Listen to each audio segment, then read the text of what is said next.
one of the things I'm doing to kind of distract myself a little bit from the COVID stuff is to reread some classic literature.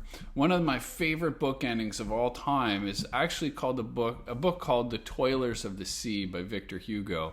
And I'm a little bit intrigued to see if it actually ends, A, as I think it does, and B, if that ending is as satisfying and awesome as I remember it being.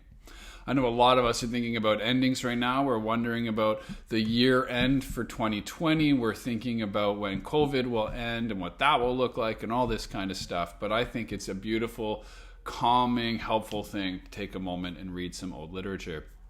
One of the images in the book caught my attention the other day. Hugo talks about how the rafters of a cathedral, the sort of arches holding the whole thing up, look a lot like an inverted boat. His point, of course, is if you flipped those rafters over, it would look like the shape of a boat, and the boat is a safety net. The boat is comfort amidst the storm and the waves, and that's just a beautiful image. I was thinking about that, and I was thinking that it's getting darker out, the weather's getting colder, maybe a little snowy every now and then. Certainly soon enough it will be snowy and windy and harsher out there. And that might be a good time. Now might be a good time for us to consider how as individuals we might be the trusses holding the church up, right? How we might be the rib cage of the boat. Each of us does our own little bit, and then next thing we know, we've got a boat capable of holding many people up, offering comfort to many people.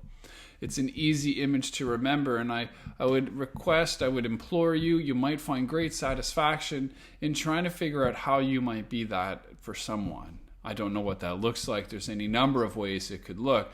But as a church community, if enough of us could find some way to help someone, then we would be that boat in the storm of COVID and the winter that's coming.